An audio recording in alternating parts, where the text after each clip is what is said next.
गोपिका जीवनस्मरणं गोविन्द गोविन्द जानकीकान्तस्मरणं जय जय राम राम श्री आञ्जनेय स्वामिनः जय श्री सद्गुरु स्वामिनः जय நமஸ்காரம்.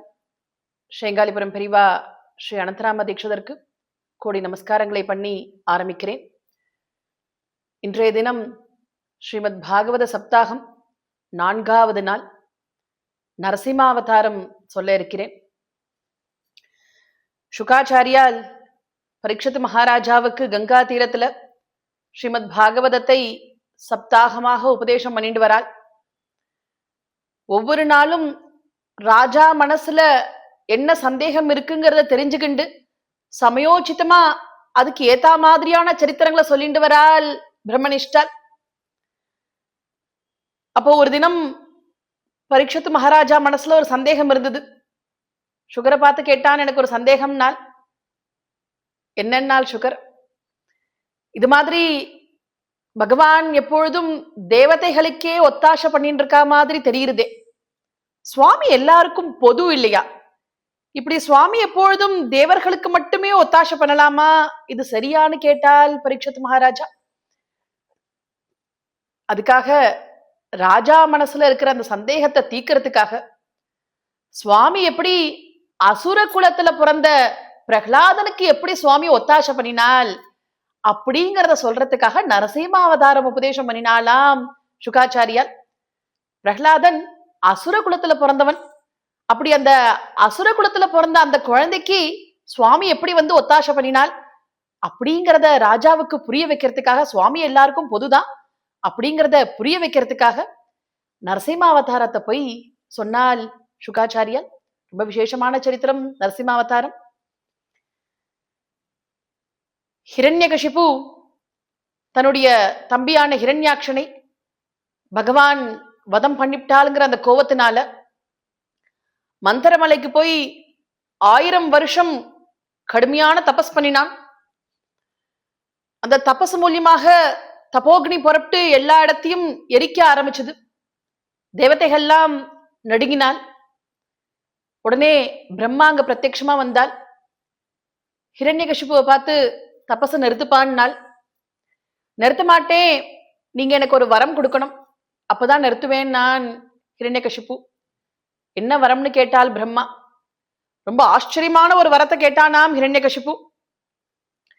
பூதேபியோ த்வத்விசிருஷ்டேப்யஹ மிருத்யுர்மா பூன் மம பிரபோ. பிரம்மா வரம் கொடுக்கறதுக்காக வந்திருக்காள். அவரை அவமதிக்கிற மாதிரி கேட்டானாம் அந்த வரனை. என்ன கேட்டான்? பிரம்ம சிருஷ்டியில என்னெல்லாம் உண்டோ அது எது மூலியமாகவும் எனக்கு மரணம் வரப்படாதுன்னு கேட்டுண்டான் ஹிரண்யகசிபு. பிரம்ம சிருஷ்டி மூலியமா எனக்கு மரணம் வரப்படாதுன்னு கேட்டான் முதல்ல. அது மட்டுமல்ல, மேற்கொண்டு ஒரு பெரிய லிஸ்ட் ஒண்ணு கொடுத்தான். என்ன லிஸ்ட்னால், நாந்தர் பகிர் திவானக்தம் அன்யஸ்மாதபி சாயுதைஹி ந பூமௌ நாம்பரே மிருத்யுஹு ந நரைர் ந மிருகைரபி. எனக்கு எப்படியெல்லாம் மரணம் வரப்படாது தெரியுமா? ராத்திரியிலையும் வரப்படாது, பகல்லையும் வரப்படாது, வீட்டுக்குள்ளேயும் வரப்படாது, வீட்டுக்கு வெளியிலையும் வரப்படாது, ஆகாசத்திலிருந்தும் வரப்படாது, பூமியில இருந்தும் வரப்படாது, மனுஷால்னாலையும் வரப்படாது, மிருகத்தினாலையும் வரப்படாது, உயிர் உள்ளது மூலியமாவும் வரப்படாது, உயிர் இல்லாதது மூலியமாவும் வரப்படாது. இப்படி ஒரு பெரிய காம்பினேஷன் போட்டு ஒரு லிஸ்ட் ஒண்ணு கொடுத்தான் ஹிரண்யகசிபு. பிரம்மா பார்த்தால் சரி ஆகட்டும் தந்தேன்னுட்டால் பிரம்மா. உடனே என்ன பண்ணிவிட்டான் ஹிரண்யகசிபு? தனக்கு சாவே இல்லைன்னு தீர்மானம் பண்ணிவிட்டானாம். சாவே தனக்கு இல்லைன்னு தீர்மானம் பண்ணி முதல் காரியமா என்ன பண்ணினான்னால், சாதுக்களையும் ரிஷிகளையும் ஹிம்சிக்க ஆரம்பிச்சானாம். ஏன்னா சாதுக்களையும் ரிஷிகளையும் துன்புறுத்தினாதான் தர்மம் குறையும், தர்மம் குறைஞ்சாதான் தெய்வ பலம் குறையும், தெய்வ பலம் குறைஞ்சாதான் தான் விஷ்ணுவை போய் ஜெயிக்க முடியும். இப்படியெல்லாம் யோஜனை பண்ணி முதல்ல சாதுக்களை போய் துன்புறுத்த ஆரம்பிச்சான் ஹிரண்யகசிபு. இவனுடைய அட்டகாசம் தாங்க முடியாம இப்படி இருந்தது ஹிரண்யகசிபு ராஜ்யத்துல. இந்த ஹிரண்யகசிபுவுக்கு 4 புத்திரால். அதுல 4வது புத்திரன் பிரகல்லாதன். இந்த பிரகலாதன் எப்படிப்பட்டவனால் மகா பாகவதோத்தமனாம். இந்த பிரகலாதன் ஹிரண்யகசிபு மகா அசுரன், அவனுடைய புத்திரன் பிரகலாதன் மகா பாகவதோத்தமன். எப்பொழுதும் பகவானையே ஸ்மரிச்சென்றிருப்பானாம், எப்பொழுதும் பகவானே நடிச்சென்றிருப்பானாம். வாய்விட்டு பகவன் நாமாவை எப்பொழுதும் அலறுவானாம் பிரகலாதன். எப்படி இருந்தான்கிறாள், கிருஷ்ண கிரக கிரகீதாத்மா நவேத ஜெகதீதிருஷம். இந்த உலகமே அப்படி கிருஷ்ண ரூபமா கிருஷ்ணமயமா பார்த்தானாம் பிரகலாதன். இந்த லோகமே கிருஷ்ண ரூபமா தெரிஞ்சுதாம் பிரகலாதன் கண்ணுக்கு. அப்படி அத்தனை சிறந்த பாகவதன் விட்டால் பிரகலாதனை. ஹிரண்யகசிபுவுக்கு பிரகலாதனிடத்துல அதிப்பிரேமை. அதனால என்ன பண்ணினான், பிரகலாதனை பாடசாலை கமிச்சு படிப்பெல்லாம் சொல்லித்தரணும்னுட்டு இவாளுடைய குருபுத்திரால் சண்டாமக்கால்னு பேரு. அந்த சண்டாமக்காலை கூப்பிட்டான். கூப்பிட்டு குழந்தைக்கு பாடமெல்லாம் சொல்லி கொடுக்கணும் அப்படின்னுட்டு குழந்தைய ஸ்கூலுக்கு அமிச்சான். சண்டாமக்காலை கூப்பிட்டு அங்க ஸ்கூல்ல என்னன்னா ஹிரண்யகசிபு சாஸ்திரம் தான் அங்க பாடம். அங்க வேற ஒன்றும் படிப்பு கிடையாது. ஹிரண்யகசிபு சரித்திரம், ஹிரண்யகசிபு வச்சிருக்கிற சாஸ்திரம், அதுதான் அங்க படிப்பு. இப்படி சண்டாமக்கால் அங்க அழைச்சிட்டு போனால். அழைச்சிட்டு போய் குழந்தைக்கு பாடங்கள் எல்லாம் சொல்லி கொடுத்துருக்கால் பிரகலாதனுக்கு. ஒரு நாள் என்ன ஆச்சு, ஹிரண்யகசிபு பிரகலாதனை பார்க்கறதுக்காக வந்தான். குழந்தைய கட்டிக்கிண்டு மடியில தூக்கி வச்சுக்கின்றான். குழந்தைகிட்ட கேட்டான், பிரகலாதா நீ பாடங்கள்லாம் படிச்சுட்டு இருக்கியே, இந்த உலகத்திலேயே ரொம்ப நல்ல விஷயம் எது, நாம் எதை பண்ணணும், ரொம்ப நல்ல விஷயம் எது, உனக்கு தெரிஞ்ச விஷயத்த சொல்லுனால் ஹிரண்யகசிபு. அதுக்கு பிரகலாதன் ஒரு நல்ல பதில் சொன்னான். அப்பா, இந்த உலகத்திலேயே ரொம்ப நல்ல விஷயம் எது தெரியுமா, தத் சாது மன்யே அசுரவர்ய தேஹினாம் சதா சமுத்விக்ன தியாம சத்கிரஹாத் ஹித்வாத்மபாதம் கிருஹமந்த கூபம் வனம் கதோ யத் ஹரிமாஸ்ரயேத். அப்பா, நான் படிச்சதுலயே ரொம்ப நல்ல விஷயம் எது தெரியுமாப்பா, சொல்றேன் கேளுங்கோன்னு. நான் இப்படி அசுர ஜென்மாவை அடைஞ்சு நாம் இந்த பொய்யான சரீரத்துல இருக்கிற இந்திரியங்களை திருப்திப்படுத்தி வைக்கிறதுக்காக ஒவ்வொரு காரியத்தையும் பண்ணிக்கிண்டு இப்படி பொழுத வீணா போக்கின்னு இருக்கோம். இந்த பொய்யான சரீரம் இருக்கே, இது எப்படி தெரியுமா, இது எப்படிப்பட்டது தெரியுமா, கிரகம் அந்த கூப்பம்ங்கிறாள். இது ஒரு இருண்டு போன பாழுங்கணறு மாதிரிப்பா இந்த சரீரம். இது என்ன பண்றது தெரியுமா, ஆத்மாவை கொண்டு போய் உள்ள தள்ளி விடுறது, அப்புறம் அதுல இருந்து மீண்டு வர முடியாதுப்பா. அதனால இந்த பொய்யான சரீரத்தை விட்டுப்ட்டு நிர்ஜனமான வனத்துக்கு போய் ஹரிபஜனம் பண்ணணும் நாளாம் பிரகலாதன். வனத்துக்கு போய் ஹரிய உபாசிக்கணும், ஹரிபஜனம் பண்ணணும் நான் பிரகலாதன். ஹிரண்யகசிபுக்கு அப்படியே தூக்கி வாரி போட்டுது. என்ன பண்ணினான் ஹிரண்யகசிபு, சிரிச்சானாம். என்ன நினைச்சுட்டான், பிரகலாதன் 5 வயசு குழந்தை, சின்ன குழந்தை, யாரோ விஷ்ணு பக்தால், யாரோ வேண்டாதவா இப்படி எல்லாம் சொல்லி கொடுத்து குழந்தை மனசை கலைச்சிருக்கா அப்படின்னு நினைச்சு சிரிச்சான் ஹிரண்யகசிபு. சிரிச்சுட்டு சண்டாமக்காலை கூப்பிட்டான்.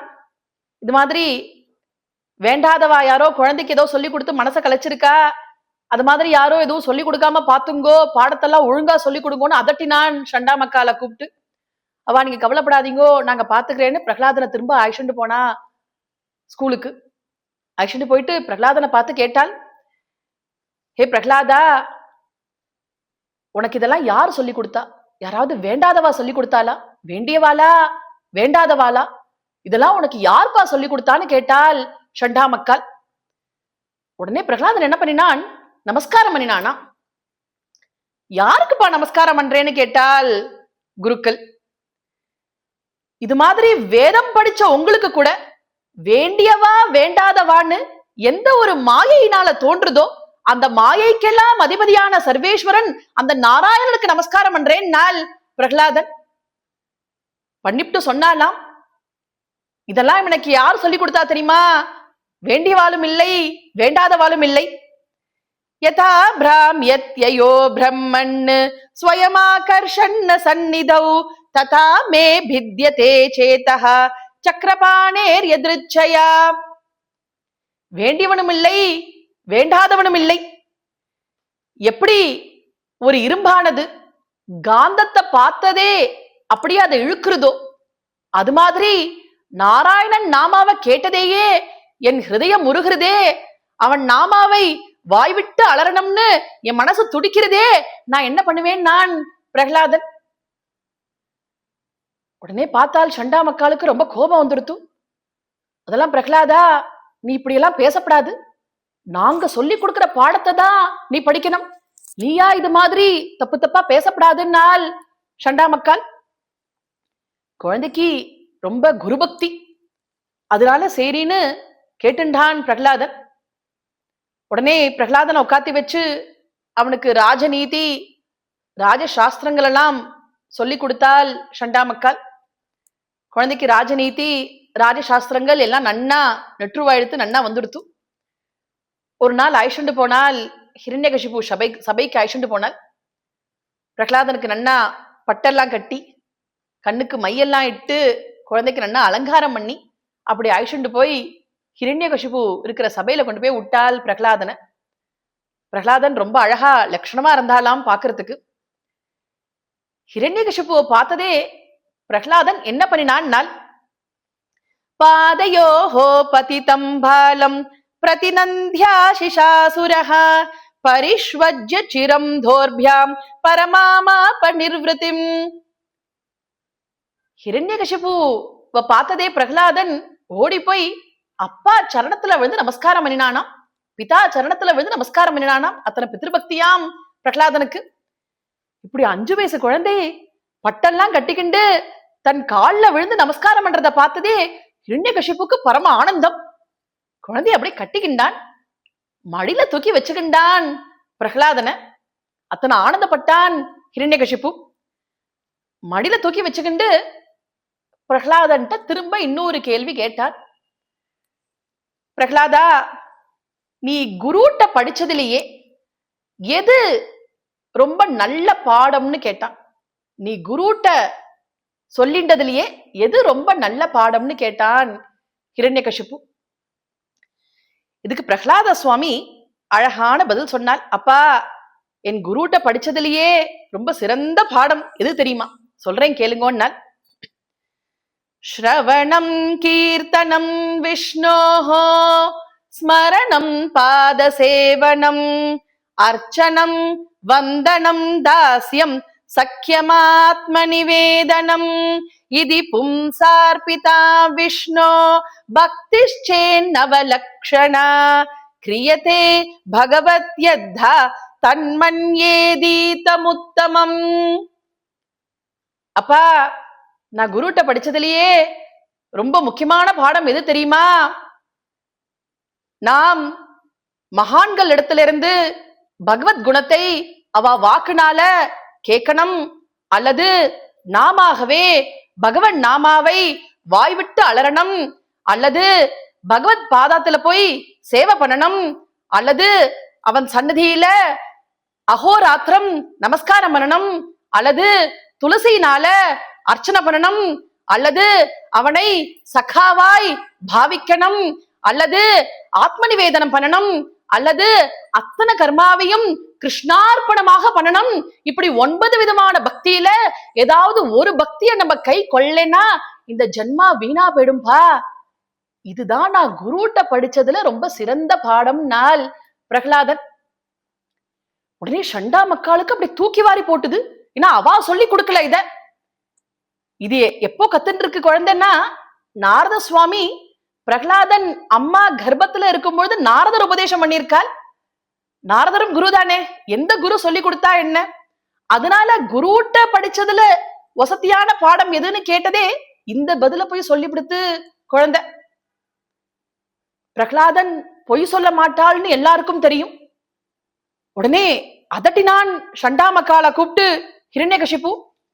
அவ அலறினாள். இல்ல, இது எங்களுக்கு தெரியாது, நாங்க இது மாதிரி ஒண்ணும் பண்ணல அப்படின்னால் சண்டாமக்கால். ஏதோ பூர்வ ஜென்ம வாசனை உங்க குழந்தைக்கு, எங்களுக்கு தெரியாதுன்னால் சண்டாமக்கால். அப்ப கேட்டான் ஹிரண்யகசிபு, குரு சொல்லி கொடுக்கலனா எங்கேந்துடா வந்தது உனக்கு இந்த அமங்கலமான சப்தங்கள்லாம், யார்டா போய் கத்துண்டு வந்த இதெல்லாம் அப்படின்னு அதட்டினான் பிரகலாதனை பார்த்து. பிரகலாதன் சொன்னான், அப்பா, என் பிரபுவனிடத்துல சரணபக்தி வரணமே ஆனா தலகீழா நின்னா கூட வராதுப்பா, சூரியோபாசனம் பண்ணினா கூட வராதுப்பா. மகான்களை போய் அண்டி அவ சரணத்துல போய் சரணாகதி அடையணும், அவளுடைய கால் தூளி நம்ம சிரசு மேல அப்படியே மழை மாதிரி கொட்டணும், அப்பதான்ப்பா பகவத் சரணத்துல பக்தி ஏற்படும், இல்லைன்னா வராதுப்பான்னு நான். பிரகலாதன், எந்த ஒரு பக்தி வந்தா அனர்த்தம் போயிடுமோ, எந்த ஒரு பக்தி வந்தா ஆபத்து நீங்கி க்ஷேமம் உண்டாகுமோ, அப்படிப்பட்ட பக்தி வரணும்னா சாது சங்கம் தான்ப்பா ஒரே வழி. சாதுக்கள் சரணத்துல போய் விழுந்து அவ சரண தூளி நம்ம சிரசுல கொட்டணும், அப்பதான்ப்பா அந்த பக்தி வரும், இல்லைன்னா வராதுப்பா, இது யாரும் சொல்லி கொடுத்து வராதுப்பான் நான். பிரகலாதன். ஹிரண்யகசிபுக்கு ரொம்ப கோபம் வந்துருத்து.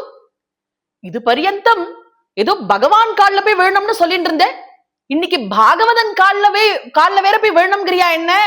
நான் இன்னும் பாகவதன் கால்ல வேற போய் விழணுமா அப்படின்னு அதட்டினான் ஹிரண்யகசிபு பிரகலாதன. அதட்டிப்டு ரொம்ப கோபம் வந்துருத்து ஹிரண்யகசிபுக்கு. கோபத்துல என்ன பண்ணினான், குழந்தைய மடியில வச்சுட்டு இருந்த குழந்தைய தூக்கி வீசி எரிஞ்சுட்டானாம் மாடியில இருந்து. மாடிப்படியெல்லாம் உருண்டு வந்தது பிரகலாதன். அதுக்குள்ள பூமாதேவிக்கு பயமா போயிடுத்தான். பூமாதேவி திவ்ய ரூபத்தோட வந்து பிரகலாதனை அப்படி கையில தாங்கிக்கின்றாள். குழந்தைய கீழே பத்திரமா வச்சுட்டு பிரகலாதனை அப்படியே பிரதட்சணமா வந்து நமஸ்காரம் பண்ணிவிட்டு போயிட்டாலாம் பூமாதேவி. எதனால பூமாதேவி வந்து இப்படி குழந்தைய தாங்கின்றாள்? ஒருவேளை குழந்தை கீழே விழுந்துருத்துனா குழந்தைக்கு அடிபட்டுடுமே, அதுக்காக வாழ்நாள் இல்லேன்னு விட்டாள். ஏன்னா பரம பாகவதன் இவன் பூமியில படார்னு கீழே விழுந்தா தான் சதறி போயிடுவோமோங்கிற பயம் பூமாதேவிக்கு. பாகவத்தால் கீழே விழலாமா, அதனால பாகவதன் கீழே உழப்படாதேங்கிற அந்த பயத்தினால ஓடி வந்து அப்படி தாங்கி பிடிச்சுட்டாலாம் பிரகலாதனை. இப்படி கீழே விழுந்தும் அடிப்படல பிரகலாதனுக்கு. ஆச்சரியப்பட்டான் ஹிரண்யகசிபு. உடனே என்ன பண்ணான், தக்ஷகனை கூப்பிட்டான். பாம்புகளுக்கெல்லாம் தலைவன் தக்ஷகன். தக்ஷகனை கூப்பிட்டான். பிரகலாதனை போய் கடிச்சு விஷம் ஏறணும்னுட்டான், உத்தரவுன்னுட்டான். தக்ஷகன் போனான். 4 மணி நேரம் பிரகலாதனை கடிச்சான். பிரகலாதனுக்கு அவனுக்கு ஹரிநாமா தான் எப்பொழுதும், ஹரிநாமாவை ஜபிச்சுட்டு இருக்கான் பிரகலாதன். தக்ஷகன் பள்ளி என்ன பண்ணும் அவனை? 4 மணி நேரம் கடிச்சான், ஒண்ணுமே பண்ண முடியல பிரகலாதனை. உடனே தலை குடிஞ்சுக்கிட்டு வந்தான் தக்ஷகன் ஹிரண்யகசிபுவை பார்த்து. 4 மணி நேரம் கடிச்சே விஷம் பாயல, உங்க புள்ளையாச்சே, உங்க வீரியம் இருக்காதா அவனிடத்துலன்னு கேட்டான் தக்ஷகன் சாமர்த்தியமா. உடனே ஹிரண்யகசிபுக்கு சந்தோஷம், ஏன்னா தன்னை பத்தி பெருமையா சொல்லிவிட்டானோ. உங்க புள்ளையாச்சே, உங்க வீரியம் இருக்காதா, என் பல்லு பாயுமான்னு கேட்டான் தக்ஷகன். சரி போயிச்சு போனுட்டான் தக்ஷகன ஹிரண்யகசிபு.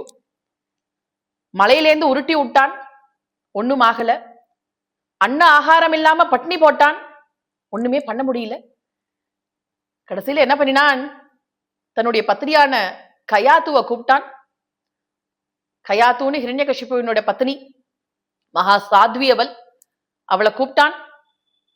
கூப்பிட்டு ஒரு குடம் விஷத்தை அவகிட்ட கொடுத்து, இந்த விஷத்தை அன்னத்தோட கலந்து பிரகலாதனுக்கு போட்டுருன்னுட்டான், போட்டுவிட்டு கொன்னுட்டேன்னு வந்து சொல்லணும்னுட்டான், உத்தரவுன்னுட்டான் ஹிரண்யகசிபு. கதறினாள் கயாத்து. நான் 1000 வருஷம் கர்ப்பத்துல வச்சுக்கிண்டு பிரசவிச்ச குழந்தையாச்சே, என் கையால நான் கொல்லுவேனா அந்த குழந்தையன்னு கதறினாள். கொல்லத்தான் வேணும், என்னுடைய உத்தரவுன்னுட்டான் ஹிரண்யகசிபு. போனாள் கயாத்து. விஷத்தை எடுத்துக்கிண்டு அன்னத்துல கலறினாள். அந்த விஷ ஜுவாலை தாங்காம 10 தடவை கயாத்து மயங்கி கீழே விழுந்தாலாம். விஷம் கலந்த அன்னத்தை இலையில போட்டுவிட்டு பிரகலாதனை தூக்கி உட்காத்தி வச்சாள். பிரகலாதன், அம்மா ஏமா அழுதுன்னு இருக்கேன்னு கேட்டான் குழந்தை. இலைய பாருப்பான்னாள். பார்த்தான் பிரகலாதன். என்னம்மா அன்னமெல்லாம் நீளம் பாஞ்சிருக்கேன்னாள் பிரகலாதன். ஆமாம்பா, விஷம் உங்க அப்பா ஒரு குடம் விஷத்தை கொடுத்து அன்னத்தோட கலந்து உன்னை கொல்ல சொல்லியிருக்கா, நீ ஹரிபக்தி பண்றியா, அது ஆகாதாம், உன்னை கொல்லணும்னு உத்தரவிட்டு இருக்காப்பா அப்படின்னு கண்ணு கண்ணீரமா கதறினாள் கயாத்து. நீ ஏமா அழறேன்னு கேட்டான் பிரகலாதன். நீ ஏமா அழற, இந்த விஷம் என்னமா என்ன பண்ணும், என் பங்குல யார் இருக்கா தெரியுமா, எனக்கு துணையா என் பங்குல யார் இருக்கா தெரியுமா அப்படின்னு பிரகலாதன் சொன்னான் கயாத்துவ பார்த்து. அனுகூலே ஹரௌ பத்யம் விஷம் ஸ்யாத் மம சுவ்ருதே அனுகூலே ஜகன்னாதே விஷம் பத்யம் பவேன் மம. அப்படி ஹே நாராயணா, ஹே வாசுதேவா, ஏ ஜெகநாதான்னு பகவன் நாமாவை சொல்லி இந்த விஷமானது ஒரு பெரிய ஔஷதமா மாறட்டும்னு சுவாமிய பிரார்த்தனை பண்ணிக்கிட்டு அந்த விஷம் கலந்த அன்னத்தை சாப்பிட்டானாம் பிரகலாதன். சாப்பிட்டு கயாத்துவ பார்த்து சொன்னான், அம்மா உன் கையால இன்னும் கொஞ்சம் விஷம் கலந்த அன்னம் இருந்தா போடேன்னு கேட்டான் பிரகலாதன். அப்பதான் தூக்கி வாரி போட்டுதாம் கயாத்துவுக்கு. குழந்தைக்கு கைய கூட அலம்பாம தூக்கிக்கிண்டு சபைக்கு ஓடி வந்தாள். ஓடி வந்து இப்படி விஷம் கலந்த அன்னத்தை போட்டேன், கலக்கும் பொழுது 10 தடவை மயங்கி நான் விழுந்தேன் விஷஜுவால தாங்காம, ஆனா ஹரிநாமாவை சொல்லிக்கிண்டே குழந்தை சாப்பிட்டுது. அது மட்டும் அல்லாம அம்மா இன்னும் உன் கையால விஷமன்னம் இருந்தா போடு நான் சாப்பிடுறேன்னு சொல்லிட்டு இப்படி விஷம் கலந்த அன்னத்தை சாப்பிட்டு கூட ரட்சிக்கிற ஒரு தெய்வம் இருக்குன்னா அந்த தெய்வத்தை நீங்க நான் நம்ம குழந்தை நம்ம ஜனங்கள் எல்லாருமா சேர்ந்து பஜிப்போம் வாங்கோன்னாள் கயாத்து. ஹிரண்யகசிபு பார்த்தான், ஆஹா உன்னையும் கெடுத்துட்டானா இந்த போக்கிரின்னு, நான் ஓ மனசையும் இப்படி கெடுத்துட்டானா இந்த போக்கிரி அப்படின்னு ரொம்ப கோபம் வந்துடுத்து ஹிரண்யகசிபுவுக்கு. கோபம் வந்து என்ன பண்றதுன்னு தெரியல ஹிரண்யகசிபுவுக்கு. பிரகலாதனை எப்படியாவது ஒழிச்சு கட்டணும்னு ரொம்ப கோபம் வந்துடுத்து ஹிரண்யகசிபுவுக்கு. அதுக்குள்ள சண்டாமக்கால் அங்கேருந்து ஓடி வந்தாள். சண்டாமக்கால் ஹிரண்யகசிபுவை பார்த்து சொன்னால், நீங்க ஒன்னும் கவலைப்படாதீங்கோ, இது பார்த்தா ஏதோ பூத பிரேத வாசனை மாதிரி தெரியுது, ஏதோ பேய் பிசாசு ஏதோ அண்டி இருக்குன்னு நினைக்கிறேன் குழந்தைய. நீங்க என்ன பண்ணுங்கோ, எங்கள்கிட்ட விடுங்கோ திரும்ப குழந்தைய. நாங்க ஒரு 1000 அசுர குழந்தைகளோட சேர்த்து பிரகலாதனை ஒரு அறையில வச்சு பூட்டி போடுறோம். தானா அசுர குழந்தைகள் சங்கத்துல இருந்தா தானா நம்ம வழிக்கு வந்துருவான் குழந்தை, நீங்க கவலைப்படாதீங்க, ஏதோ பேய் பிசாசோட ஜாட மாதிரி தெரியுது அப்படின்னால் சண்டாமக்கால். சரின்னு குழந்தைய திரும்ப தூக்கிண்டு போனால். தூக்கிண்டு போய் 1000 அசுர குழந்தைகள் இருக்கிற அந்த அறையில பிரகலாதனை வச்சு பூட்டிவிட்டார். பிரகலாத சுவாமி அன்னைக்கு காலம்பரதான் நினைச்சுட்டாலாம், இப்படி இத்தனை அசுர குழந்தைகள் இருக்காளே, இவாளுக்கெல்லாம் நம்மளால ஹரிநாமாவை உபதேசம் பண்ண முடியலையே, இந்த குருபுத்திரால் கூடவே இருந்துன்னு இருக்காளே இடைஞ்சலா, இந்த அசுர குழந்தைகளுக்கெல்லாம் நாராயண நாமாவை உபதேசம் பண்றதுக்கு நமக்கு ஒரு சரியான சந்தர்ப்பம் கிடைக்கலையே ஏகாந்தமா அப்படின்னு அன்னைக்கு காலம்பரதான் யோஜனை பண்ணிட்டு இருந்தாலாம் பிரகலாத சுவாமி. சுகாச்சாரியால் சொல்றால், புண்ணிய புருஷால் எது நினைச்சாலும் சுவாமி அதை நிறைவேற்றி வைப்பாலாம். அப்படி அவ நினைச்சு அது நிறைவேறலன்னா அதுக்கு என்ன அர்த்தம்னால், இவ சரியா நினைக்கல அதனாலதான் அது நடக்கலன்னு விட்டாள். இப்படி புண்ணிய புருஷால் எது நினைச்சாலும் சுவாமி அதை நிறைவேற்றி வைப்பாள். பிரகலாத சுவாமி அன்னைக்கு காலம்பரதான் நினைச்சாலாம், இப்படி அசுர குழந்தைகளோட நம்ம தனியா ஏகாந்தமா நமக்கு ஒரு சந்தர்ப்பம் கிடைக்கலையே உபதேசம் பண்றதுக்கு நினைச்சால். அன்னைக்கு சாயங்காலமே அந்த சந்தர்ப்பம் வந்துடுத்து பிரகலாதனுக்கு. அப்படி 1000 அசுர குழந்தைகளோட சேர்த்து பிரகலாதனை ஒரு அறையில வச்சு பூட்டிவிட்டு சாவி எடுத்துட்டு போயிட்டால் இந்த குருபுத்திரால். பிரகலாத சுவாமி பார்த்தால், அசுர குழந்தைகள் எல்லாம் கூப்பிட்டாள். ஏ அசுர குழந்தைகளேன்னு கூப்பிட்டாள். எல்லாம் வந்தது. என்ன பிரகலாதான்னு கேட்டுது. நீங்களாம் இப்படி சாப்பிட்டதே திரும்ப திரும்ப சாப்பிட்டுண்டு பேசினதே திரும்ப திரும்ப பேசிக்கிண்டு இப்படி ஜென்மாவை வீணடிச்சுட்டு இருக்கேலே, நாராயணனை பஜிக்கப்படாதா? நாராயண நாமாவினுடைய மகிமைய நான் உங்களுக்கு உபதேசம் பண்றேன், நாராயண பஜிங்கோ, க்ஷேமத்துக்கு இதை தவிர வேற வழி இல்லைன்னால் பிரகலாதன் சொல்லிவிட்டு சொல்றாள். உபதேசம் பண்ண ஆரம்பிச்சால் நாராயண நாமாவை அசுர குழந்தைகளுக்கு. கௌமார ஆச்சரேத் பிராஜ்ஞோ தர்மான் பாகவதானிஹ துர்லபம் மானுஷம் ஜன்ம ததப்ய துருவமர்த்ததம். ஹே அசுர குழந்தைகளே, நமக்கெல்லாம் இப்போ 5 வயசு, சரியான வயசு. ஏன்னா இந்த 5வது வயசுல நமக்கு பொறுப்புகள் ஒண்ணும் இல்லை.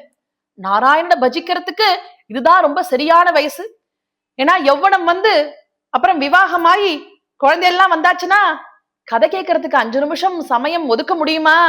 ஜென்ம சம்சார பந்தனத்துல மாட்டிக்கிண்டு தவிக்கிறானே ஒரு மனுஷன், அப்படி பாகவதம் கேட்கறதுக்கு ஒரு 5 நிமிஷம் ஒதுக்கி வர முடியுமா?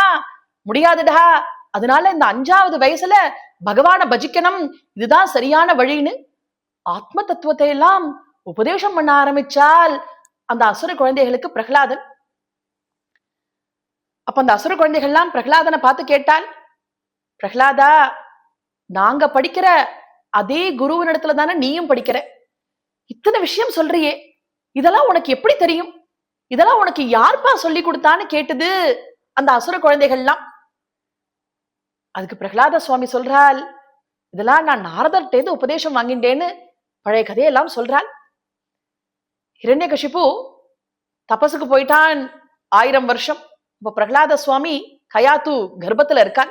கயாத்து கர்ப்பவதியா இருந்தால் அப்போ இந்திரன் என்ன யோசிச்சான், கயாத்து கர்ப்பவதியா இருக்கா, பிறக்க போற குழந்தை இன்னொரு ஹிரண்யகசிபுவா இருந்துட்டா என்ன பண்றது?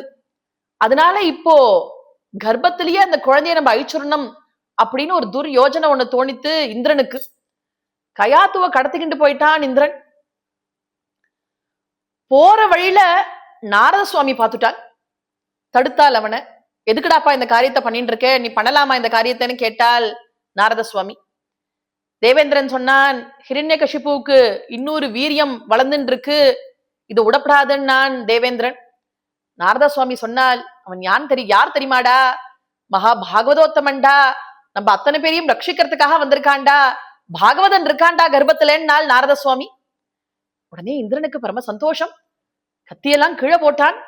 கீழே போட்டு என்ன பண்ணான்னால், அனந்த பிரிய பக்தியை நாம் பரிக்ரம்ய திவம் யசௌ, கயாத்துவ பிரதட்சணமா வந்து அவளுக்கு நமஸ்காரம் பண்ணினானாம். ஏன்னா உள்ள இருக்கிறது பாகவதன், நம்ம அத்தனை பேரையும் ரட்சிக்கிறதுக்காக வந்திருக்கான் அப்படின்னதே கயாத்துவ பிரதட்சணமா வந்து அவளை நமஸ்காரம் பண்ணிவிட்டு புறப்பட்டு போனான் தேவேந்திரன். கயாத்து நாரத சுவாமிக்கு நமஸ்காரம் பண்ணி கேட்டுண்டால், நான் என் பர்த்தா ஹிரண்யகசிபு திரும்பி வர அருதி உங்க ஆசிரமத்திலேயே தங்கிக்கிட்டுமான்னு கேட்டால் கயாத்து. சரினால் நாரத சுவாமி. அது மட்டுமல்ல, இன்னொரு வரம் ஒண்ணு கேட்டால் கயாத்து. இது மாதிரி என் பர்த்தா ஹிரண்யகசிபு 1000 வருஷம் தபஸ் முடிஞ்சு வர அருதி, எனக்கு பிரசவம் ஆகப்படாது, ஹிரண்யகசிபு வந்ததுக்கு அப்புறம் தான் எனக்கு பிரசவம் ஆகணும் அப்படின்னு இச்சா பிரசவம்ங்கிற அந்த வரத்தை வாங்கிட்டாள். ஏன்னா அவளுக்கு என்ன பயம்னா, திரும்ப இந்திரன் வந்து குழந்தைய தூக்கிட்டு போயிடுவானோங்கிற பயம் அவளுக்கு. ஹிரண்யகசிபு வந்தாச்சுன்னா அதுக்கப்புறம் இந்திரன் இங்க நுழைய முடியாது. அதனால அப்படி ஒரு வரம் கேட்டுண்டால் கயாத்து. நாரத சுவாமி ஆகட்டும்னு அனுகிரகம் பண்ணிட்டாள். அதனால கயாத்து 1000 வருஷம் பிரகலாதனை தன்னுடைய கர்ப்பத்துல வச்சிருந்தால் கயாத்து. நாரதர் ஆசிரமத்துல இருந்துட்டு இருக்காள். நித்தியம் நாரதருக்கு நன்னா சேவை பண்ணுவல், சுஷ்ரூஷை எல்லாம் பண்ணிட்டு இருந்தால் கயாத்து. நாரதர் என்ன பண்ணுவார், கயாத்துவுக்கு பாகவத கதைகளை உபதேசம் பண்ணுவாள். உள்ள கர்ப்பத்தில் இருக்கிற குழந்தை பிரகலாதன் அதை கேட்டு ஊன்னு சத்தம் கொடுக்குமா. அத சொல்றாள் இப்ப பிரகலாத சுவாமி. கர்ப்பத்துல அம்மா கர்ப்பத்துல இருந்த போது நாரதர் வாக்கால பாகவதத்தை உபதேசம் வாங்கிட்டு இருக்கேன், எங்க அம்மாக்கு மறந்திருக்கலாம், ஆனா எனக்கு இன்னும் மறக்கலடா அப்படின்னால் பிரகலாத சுவாமி. எல்லாம் நாரதருடைய அனுகிரகம். இந்த பாகவதத்துல துருவனுக்கும் பிரகலாதனுக்கும் அந்த சின்ன 5 வயசுலயே பகவானிடத்துல அளவில்லாத பக்தி. அதுக்கு ஒரே காரணம், 2 பேருக்கும் குரு நாரதர். நாரதரை குருவாக அடைஞ்சதுக்கான பலன் 2 பேருக்கும் அபாரமான ஹரிபக்தி அந்த குழந்தைகளுக்கு. அப்படி பிரகலாதன், எங்க அம்மா மறந்திருக்கலாம், நான் மறக்கலடா அந்த உபதேசத்தெல்லாம், அம்மா கர்ப்பத்துக்குள்ளே இருந்து பாகவதம் கேட்டிருக்கேன்டா, எனக்கு மறக்குமாடா அதெல்லாம் அப்படின்னால் பிரகலாதன். பண்ணிவிட்டு அசுர குழந்தைகள்லாம் பிரகலாதனை பார்த்து கேட்டது, பிரகலாதா இப்படி பகவான உபாசிச்சு க்ஷேமத்தை அடையணும்ங்கிறியே, கேட்கறதுக்கு ரொம்ப நன்னா இருக்கு, ஆனா எங்களுக்கு எல்லாம் ஒண்ணுமே தெரியாதேப்பா, இந்த மார்க்கமெல்லாம் ரொம்ப கடினமா இருக்குமோன்னு எங்களுக்கு பயமா இருக்கே, எங்களால இந்த கடினமான மார்க்கத்தெல்லாம் எங்களால உபாசிக்க முடியாது, ஏதாவது சுலபமான மார்க்கம் இருந்தா சொல்லு, நாங்க உபாசிக்கிறோம். பகவான அடையறதுக்கு சுலபமான மார்க்கம் எது அப்படின்னு கேட்டால் அந்த அசுர குழந்தைகள்லாம் பிரகலாதனை பார்த்து, அதுக்கு பிரகலாதன், அதுக்கு தாண்டா வந்திருக்கேன், அந்த சுலபமான மார்க்கத்தை உங்களுக்கு எல்லாம் உபதேசம் பண்றேன் கேளுங்கோ அப்படின்னு சொல்றாள் பிரகலாத சுவாமி. குரு சுஷ்ரூஷயா பக்தியா சர்வலப்தார்ப்பணேன ச சங்கேன சாது பக்தானாம் ஈஸ்வராராதனேன ச ஸ்ரத்தையா தத்கதாயாம் ச கீர்த்தனைர் குணகர்மணாம் த்வத்பாதாம்புருஹத்யானாத் தல்லிங்கேக்ஷார்ஹனாதிபிஹி. பகவான் அடைவதற்கு சுலபமான மார்க்கம் எது தெரியுமா? குரு சுஷ்ரூஷை. குருவனிடத்துல போய் சுஷ்ரூஷ பண்றது, பகவத் கதா சிரவணம். பாகவதம் யாராவது சொல்லிட்டு இருந்தா அத போய் காதால கேட்கறது, சொல்றவா இருந்தா கேட்கறது, கேட்கறவா இருந்தா சொல்றது. பகவத் கதை, பகவத் சேவை, கோவில்ல போய் கைங்கரியம் பண்றது, ஒரு வழக்கேத்துறது, ஒரு கோலம் போடுறது, ஒரு நெய்தீபம் போடுறது, இப்படி கோவில்ல போய் கைங்கரியம் பண்றது. சாது சங்கம், இந்த சாது சங்கம் இருக்கே, நம்ம ஒண்ணும் பிரயத்தனம் பண்ண வேண்டாம், சாது சங்கத்துல இருந்தா போதும், அது தானா நம்மள பகவான் இடத்துல அழிச்சுட்டு போயிடும்னால். இப்படி திருப்பதியில போய் கூட்டத்துல இருந்தோம்னா நம்ம நகர வேண்டாம், தானா அப்படியே சுவாமி இடத்துல போயிடுறோம் பாருங்கோ. அது மாதிரி அந்த சாது சங்கம் நம்மள தானா நகர்த்தி அப்படியே பகவான் இடத்துல கொண்டு போய் சேர்த்துவிடும். இதுதான்டா ரொம்ப சுலபமான மார்க்கம், இதுதான் பரம சாதனம், இதை விட வேற பரம சாதனம் வேற ஒண்ணும் கிடையாதுடா, ரொம்ப சுலபமான மார்க்கம்டா அப்படின்னு ஆத்ம தத்துவத்தை உபதேசம் பண்ணினால் பிரகலாத சுவாமி. நாராயண நாம மகிமையை உபதேசம் பண்ணினால், நாமாவளியெல்லாம் உபதேசம் பண்ணினால் அசுர குழந்தைகள்லாம் அண்ணா மனசுல வாங்கி நடுத்து. ஏன்னா 5 வயசு பசு மரத்துல ஆணி அடிச்சா மாதிரி பதிஞ்சது எல்லாரோட மனசுலையும். இந்த அசுர குழந்தைகளுக்கெல்லாம் இதெல்லாம் கேட்டு என்ன தோணி போயிடுத்து, இத்தனை நாள் இந்த குரு புத்திரால் சொல்லி கொடுத்த பாடங்கள்லாம் தப்பான பாடம்னு தோணி போயிடுத்து. இன்னைக்கு பிரகலாதன் சொல்லி கொடுக்கிற இந்த பாடம் தான் சரியான பாடம்னு தோணி போயிடுத்து. இந்த குழந்தைகளுக்கெல்லாம் தோணி போய் என்ன ஆச்சுன்னால், எல்லாமா சேர்ந்து நாராயண நாமாவை பஜிக்க ஆரம்பிச்சு கொடுத்தான். அசுர குழந்தைகள்லாம் நாமாவை நன்னா உள்ள வாங்கி நிறுத்தும், மனசுல வாங்கிண்டு கண்ணை மூடிக்கிண்டு எல்லா அசுர குழந்தைகளும் நாராயண நாமாவை பஜிக்க ஆரம்பிச்சு கொடுத்தான். அந்த அறைக்குள்ள சண்டாமக்கால் வெளியில உட்கார்ந்து இருக்காள். பஜன சத்தம் கேட்டு அலறிகிண்டு ஓடி வராள் 2 பேரும் குருபுத்திரால். வந்து பார்த்தா எல்லாம் கண்ணு கண்ணீருமா கண்ணை மூடிக்கிண்டு பஜனை பண்ணிட்டு இருக்கு எல்லா அசுர குழந்தைகளும். ரொம்ப கோபம் வந்துருத்து சண்டாமக்காலுக்கு. பிரகலாதனை வடுக்குன்னு இழுத்துண்டு வந்தாள். அங்கிருந்து ஹிரண்யகசிபு இருக்கிற சபைக்கு ஐஷண்டு போனான். ஐஷண்டு போய் ஹிரண்யகசிபு பார்த்து சொன்னான், இது மாதிரி உங்க புத்திரன் தான் கெட்டது மட்டும் இல்லாம எல்லா அசுர குழந்தைகளையும் சேர்த்து வேற கெடுத்துட்டான், எல்லாமா உட்காந்துக்கிண்டு ஹரிபஜனை பண்ணிட்டு இருக்காங்க அப்படின்னு சொல்லி இனிமே எங்களால ஒண்ணும் பண்ண முடியாது அப்படின்னு சொல்லி பிரகலாதனை அங்க கொண்டு போய் விட்டுவிட்டாள். ஹிரண்யகசிபு பார்த்தான். ரொம்ப கோபம் வந்துருது ஹிரண்யகசிபுவுக்கு. ஏண்டா இப்படி என்னை விட பகவான் ஒருத்தன் இருக்கான்னு சொல்றியே, உனக்கு எத்தனை தைரியம், எங்கேந்துடா வந்தது உனக்கு இத்தனை பலம்னு கேட்டான் ஹிரண்யகசிபு. கஸ்தே பலமித்தின்னு கேட்டான். எங்கேந்துடா வந்தது உனக்கு இத்தனை பலம், யாருடா உனக்கு இத்தனை பலத்தை கொடுத்தா, இந்த தைரியத்தை உனக்கு யாருடா கொடுத்தா அப்படின்னு கேட்டான் ஹிரண்யகசிபு. பிரகலாத சுவாமி ரொம்ப அழகான ஒரு பதில சொன்னான். இந்த இடத்துல நாராயண பட்டத்திரி குருவாயூரப்பனை பார்த்து கேட்கிறாள். இந்த இடத்துல, ஹே குருவாயூரப்பா, இப்படி 5 வயசு குழந்தையான பிரகலாதனை பார்த்து கஸ்தே பலமெத்தி, எங்கேந்துடா வந்தது உனக்கு இந்த பலம்னு கேட்டாலாமே. அதுக்கு பிரகலாதன் வைகுண்டபதியான நாராயணனே எனக்கு பலம்னு பதில் சொன்னானாமே, இது சத்தியமானு கேட்டால், பிதா ஸ்ருண்வன் பால பிரகரமகிலம் த்வத்ஸ்துதிபுரம் ருஷாந்த பிராஹைனம் குலஹதக கஸ்தே பலமிதி பலம் மே வைகுண்டஸ்தவ ச ஜகதாம் சாபி சபலம் சயேவ த்ரைலோக்யம் சகலமிதி தீரோயம் அகதீத். ஹே குருவாயூரப்பா, 5 வயசு குழந்தையான பிரகலாதனை பார்த்து கஸ்தே பலமித்தி, எங்கேந்துடா வந்தது உனக்கு இந்த பலம் அப்படின்னு அதட்டினானாமே. அதுக்கு பிரகலாதன் பலமே வைகுண்டகா, அப்பா எனக்கு யாரு பலம் தெரியுமா? வைகுண்டபதியான நாராயணனே எனக்கு பலம். எனக்கு மட்டுமல்ல, என்ன அதற்ற உங்களுக்கும் அவன்தான் பலம். உங்களுக்கு மட்டுமல்ல, உங்களை சுத்தி இருக்கிற 75,000 பட்டருக்கும் அவன்தான் பலம். அவளுக்கு மட்டுமல்ல, இந்த திரிலோகத்துக்கே அவன்தான்ப்பா பலம் அப்படின்னு சொன்னாலாமே பிதாவை பார்த்து. இது சத்தியமானு கேட்டால் நாராயண பட்டத்திரி. குருவாயூரப்பன் என் அப்பனே ஆமா சத்தியம் நாளாம். அது மட்டுமல்ல, இன்னொரு பெரிய ஆச்சரியம், பக்கத்துல பிரகலாத சுவாமி பிரத்யக்ஷமான தர்சனம் பட்டத்திரிக்கு குருவாயூர் கோவில்ல. குருவாயூரப்பன் சொன்னால் இதோ பிரகலாதன் நிக்கிறாள் கேட்டுக்கோன்னுட்டால். அப்படி இதம் பிரத்யக்ஷகதம் இந்த இடம் வாசிக்கிறதே பிரகலாத சுவாமியோட சேர்த்து தர்சனம் கொடுத்தால் குருவாயூரப்பன். நாராயணியம் பிரத்யக்ஷமான கிரந்தம். ஒவ்வொரு ஸ்லோகமும் ஸ்ரீ குருவாயூரப்பன் அங்கீகரிச்சு எழுதப்பட்ட ஸ்லோகம். அப்படி குருவாயூரப்பன் என் அப்பனே ஆமாம் சத்தியம், இதோ பிரகலாதன் இருக்கால் கேட்டுக்கோன்னுட்டால். இப்படி கஸ்தே பலமித்தின்னு கேட்டான். பலமே வைகுண்டகான்னு பதில் சொன்னாலாம். சொல்லிவிட்டு சொன்னாள், அப்பா ஒரு மனுஷன் யுத்தத்தை ஜெயிச்சுட்டு ராஜ்யத்துக்குள்ள வந்து எல்லாம் ஜெயிச்சுட்டேன்னு நினைச்சுட்டு இருக்கான்.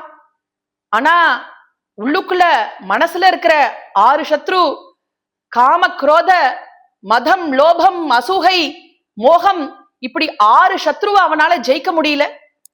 அதனால உங்க மனசை சரிப்படுத்தி வச்சுங்கப்பா. உங்களுக்கு சத்ரு வெளியில இல்லப்பா, உங்க மனசுக்குள்ளதான்ப்பா உங்களுக்கு சத்ரு இருக்கான் அப்படின்னு சொன்னான் பிரகலாதன். இத கேட்டதே ரொம்ப கோபம் வந்துடுத்து. கோபம் இன்னும் ஜாஸ்தியா போயிடுத்து ஹிரண்யகசிபுவுக்கு. ஆஹா, 4வது புத்திரனாக இருந்தாலும் ராஜ்யம் முழுக்க உனக்கு கொடுக்கலாம்னு நினைச்சேனே, இப்படி என்னை விட பகவான் ஒருத்தன் இருக்கான் அப்படின்னு இத்தனை தைரியமா என்ன பார்த்து பேசறியே, உன்னை என்ன பண்ணுவேன் தெரியுமா? இந்த ஹரி இருக்காங்கிறியே, எங்கடா இருக்கா உன் ஹரின்னு கேட்டான். எங்கடா இருக்கா உன் ஹரி அப்படின்னு கேட்டான். குவாசவ் எங்கடா இருக்கான்னு கேட்டான். எதீச சர்வத்ரன்னார் பிரகலாத சுவாமி. எல்லா இடத்துலயும் இருக்காம்பா என்னுடைய ஹரின்னார். உடனே ஒரு தூணை காமிச்சான். இந்த தூண்ல இருக்கானாடா உன்னோட ஹரின்னான். பார்த்தால் அந்த தூணை திருஷ்யத்தே நுட்டால். அந்த தூண்ல சுவாமி தெரிய ஆரம்பிச்சுட்டால் பிரகலாதனுக்கு. கேட்டதேயே திருஷ்யத்தே, என் கண்ணுக்கு தெரியறாளேன் நான் பிரகலாதன். ஆனா ஹிரண்யகசிபு கண்ணுக்கு தெரியல. குவாசௌ யதீச சர்வத்ர கஸ்மாத் ஸ்தம்பேன திருஷ்யத்தே. குவாசௌ எங்கடா இருக்கான்னு கேட்டதே இந்த தூண்ல இருக்கானான்னு கேட்டான். யதீச சர்வத்ர எல்லா இடத்துலயும் இருக்காப்பா, தூண்ல இருக்கானே, என் கண்ணுக்கு தெரியறானே, திருஷ்யத்தே நுட்டால் பிரகலாத சுவாமி. திருஷ்யத்தேன்னு சொந்த அந்த க்ஷணமே சுவாமி வந்துட்டாலாம் தூண்ல. பிரகலாதனுடைய வாக்கை சத்தியமா பண்றதுக்காக சுவாமி தூணுக்குள்ள வந்துட்டால். ஹிரண்யகசிபு கண்ணுக்கு தெரியல சுவாமி. பார்த்தான் ஹிரண்யகசிபு, ஆஹா, எங்க இத்தனை பேர் கண்ணிலையும் மண்ணை துவிப்பிட்டு உன் கண்ணுக்கு மட்டும் தெரியறானா இந்த ஹரி? இப்போ நான் உன் தலைய வெட்டி கீழே எரிஞ்சா உன் ஹரி வந்து அத உன் கழுத்தோட தைச்சு உனக்கு உயிர் பிச்சு கொடுப்பானா உன்னேன்னு கேட்டான் ஹிரண்யகசிபு. அதுதான்ப்பா முடியாது என் பிரபுவாளேன் நான் பிரகலாதன். ஏண்டா முடியாதுன்னான். நீ வெட்டுற வரைக்கும் உன்னை சும்மா விட்டு வைப்பானா? நீ வெட்டுற வரைக்கும் சும்மா இருந்தா தானடா தைக்கிறதுக்குன்னு நான் பிரகலாதன். இப்படி ரொம்ப கோபம் வந்துதான் தூணை பார்த்து கேட்டான். தூண்ல இருக்கான்னால் பிரகலாதன். 1000 தூண்கள் நிறைஞ்ச சபையாம் ஹிரண்யகசிபுவனுடைய சபை. ஒவ்வொரு தூணும் ரத்தனமயமான தூண்கள். 50 வீரால் சேர்ந்து அணைச்சு கட்ட முடியாத தூண் ஒவ்வொரு தூணும். அதுலயும் ஒரு தூண் இவனே ஹிரண்யகசிபுவே பார்த்து ஒரே ரத்னத்தினால பதிச்ச தூணாம் அந்த தூண். அந்த தூணை பார்த்து கேட்டானாம். குவாசௌ யதீச சர்வத்ர கஸ்மாத் ஸ்தம்பேன திருஷ்யத்தே. அப்படி அந்த ரத்னமயமான தூணை பார்த்து கேட்டதே, ஆமாம் இருக்கான்னு சொன்னதே ரொம்ப கோபம் வந்து கத்தி எடுத்துக்கிண்டு தூணை வேகமா பொளந்தானாம். பொளந்ததே என்ன ஆச்சுன்னா 1000 பிரம்மாண்டம் வெடிச்சா மாதிரியான ஒரு சத்தம் கேட்டது. வெடிச்ச அந்த தூண்ல இருந்து சுவாமி சர்வேஸ்வரன் நாராயணன் முதல்ல தலைய வெளியில விட்டால், கழுத்துக்கு மேல சிம்ம ரூபமாம், பிடரி மயிராம், குகத்வாரம் போன்ற வாயாம், தித்தி பல்கள், பிடரி மயிறு ஆகாசத்துல அப்படியே அலாவி மேகங்கள்லாம் சில் சில்லா வந்து விழுறதாம், சிம்ம நாதமாம், திக் கஜங்கள்லாம் அறுத்துக்கிண்டு அப்படியே ஓடுறதாம், ஆயிரக்கணக்கான கைகள் வருச வரிசையா தொங்குறதாம், ஒவ்வொரு கையிலையும் அசுராலுடைய ஆயுதங்கள், தேவதைகள் ஆயுதங்கள்லாம் இருக்குன்னுட்டால். சத்யம் விதாத்தும் நிஜபிருத்ய பாஷிதம் வியாப்திம் ச பூதேஷ்வகிலேஷு சாத்மனஹ அத்ருஷ்யதாத் அத்புத ரூபமுத்வஹன் ஸ்தம்பே சபாயாம் ந மிருகம் ந மானுஷம். இப்படி சுவாமி நரசிம்ம ரூபியாய் அவதாரம் பண்ணிவிட்டால் திருஷ்யத்தேன்னு சொன்ன அந்த க்ஷணம் பக்தன் பிரகலாதனுடைய வாக்கை சத்தியமாக பண்றதுக்காக சுவாமி அப்படி அவதாரம் பண்ணினாலாம். ஏன்னா ஆகாசத்திலேந்து வந்தா பிரகலாதன் சொன்ன வாக்கு பொய்யா போயிடும். ஏன்னா தூணை பார்த்து தெரிகிறானேன்னுட்டால் பிரகலாதன், அதனால தூண்ல இருந்து வந்தாலாம். பிரம்மா வாக்கு கொடுத்திருக்காள். ஏன்னா இவன் என்ன வரன் கேட்டிருக்கான், நீர் உண்டு பண்ணின சிருஷ்டியிலிருந்து எனக்கு மரணம் வரப்படாதுன்னு கேட்டிருக்கான். அதனால பிரம்மா பக்தன், பிரம்மாவனுடைய வாக்க சத்தியமா பண்ணணும், அதுக்காக தூண்ல இருந்து வந்தாலாம். சனகாதிகள் வாக்கு கொடுத்திருக்காள், சுவாமி வந்து வதம் பண்ணுவாள்னு. சனகாதிகள் வாக்க சத்தியமா பண்றதுக்காக அப்படி தூண்ல இருந்து பிரத்யட்சம் ஆனாலாம். இந்த ரூபத்தை பார்த்தான் ஹிரண்யகசிபு. பார்த்ததே பூர்வ ஜன்ம வாசனை ஞாபகம் வருது அவனுக்கு. ஜன்மாந்தரத்துல ஹிரண்யகசிபுவும் ஹிரண்யாக்ஷாலும் வாசக்காப்பாலா இருந்தா வைகுண்டத்துல, ஜெய விஜயாலா இருந்தவாள். சனகாதிகள் சாபத்தினால இப்படி அசுர ஜன்மா வந்துடுத்து. அப்ப சனகாதிகள்கிட்ட என்ன கேட்டுக்கிறாய்வா, இந்த சாபம் முடிஞ்சு பகவானே வந்து எங்களை வதம் பண்ணணும், அந்த ஜன்மா முடிகிற அந்த சமயத்துல எங்களுக்கு இந்த பூர்வ ஜென்ம வாசனை எங்களுக்கு ஞாபகம் வரணும், பகவானிடத்துல நாங்க வச்சிருந்த அந்த பக்தி எங்களுக்கு ஞாபகம் வரணும். ஏன்னா பகவத் ஸ்மரணை இல்லாம ஒரு ஜென்மா எங்களுக்கு வீணா போயிடப்படாது அப்படின்னு கேட்டுக்கிறாள் ஜெய விஜயால். அதனால இப்போ ஹிரண்யகசிபுவுக்கு இந்த சமயத்துல ஜன்மாந்திர வாசனை வருது. இந்த ரூபத்தை பார்த்து ஆச்சரியப்பட்டான் ஹிரண்யகசிபு. ஏன்னா இவன் ஏகப்பட்ட காம்பினேஷன்ல வரம் கேட்டிருக்கான். மனுஷானாலையும் வரப்படாது, மிருகத்தினாலையும் வரப்படாது, உயிர் உள்ளது மூலியமாவும் இருக்கப்படாது, உயிர் இல்லாதது மூலியமாவும் இருக்கப்படாது, இப்படி ஏகப்பட்ட லிஸ்ட் கொடுத்திருக்கான். பிரம்மாட்டேந்து வரம் வாங்கும் பொழுது பார்த்தா நம்ம கேட்ட காம்பினேஷன்லயே இல்லையே, இது ஏதோ விசித்திரமா இருக்கே, இது புது வஸ்துவா இருக்கேன்னு நினைச்சான். சுவாமி அப்படி மனுஷனும் இல்லாமல் மிருகமும் இல்லாமல் அப்படி நரசிம்ம ரூபியாய் வந்தால் பார்த்துட்டு நினைச்சிருந்தான், இந்த காரியம் பண்ணணும்னா என் பிரபு ஹரிநாராயணன் ஒருத்தனால மட்டும்தான் முடியும், வேற யாருக்கும் இது பண்ண தெரியாதுன்னு நினைச்சிருந்தானாம் ஹிரண்யகசிபுவே. அப்படி ஜன்மாந்திர வாசனை ஒரு க்ஷணம் வந்துட்டு போறது ஹிரண்யகசிபுவுக்கு. அப்புறம் உடனே கதையை எடுத்துக்கிண்டு யுத்தம் பண்ணுவோம்னு ஆரம்பிச்சு வெளியில வந்தான். சுவாமி 1000 கைகளால ஹிரண்யகசிபு அப்படியே கட்டி இழுத்தால். சுவாமி கையிலேருந்து நழுவிகிண்டு ஓடிவிட்டான் ஹிரண்யகசிபு. தேவதைகள்லாம் நடுங்கினான். ஆஹா, சுவாமி கையிலேருந்து நழுவி ஓடிவிட்டானே, வைகுண்டம் தொலைஞ்சு போயிடுமேன்னு பயந்தாள். ஏன்னா சுவாமி அவதாரம் பண்ணும்போது மணி 4 சாயங்காலம். பிரகலாத சுவாமி திருஷ்யத்தேன்னு சொன்னதே வந்துவிட்டால் அப்ப மணி 4. பிரகலாதன் வாக்க பொய்யா பண்ணப்படாது, டிலே பண்ணப்படாதுன்னு சுவாமி உடனே அவதாரம் பண்ணிவிட்டாள். ஆனா பிரம்மா என்ன வரம் கொடுத்திருக்காள், பகல்லையும் சாவில்லை ராத்திரிலையும் சாவில்லைன்னு வரம் வாங்கிட்டு இருக்கான். அதனால மகா பிரதோஷ காலத்துக்காக காத்துன்னு இருக்காள் சுவாமி. இன்னும் 2 மணி நேரம் பாக்கி இருக்கு. அதனால ஹிரண்யகசிபுவும் பக்தனா இருந்தவன் தானே, பக்தனோட கொஞ்ச நாள் விளையாடுவோமேன்னு சுவாமி அப்படி விட்டாலாம். சுவாமி கையில நழுவி ஓடினான்.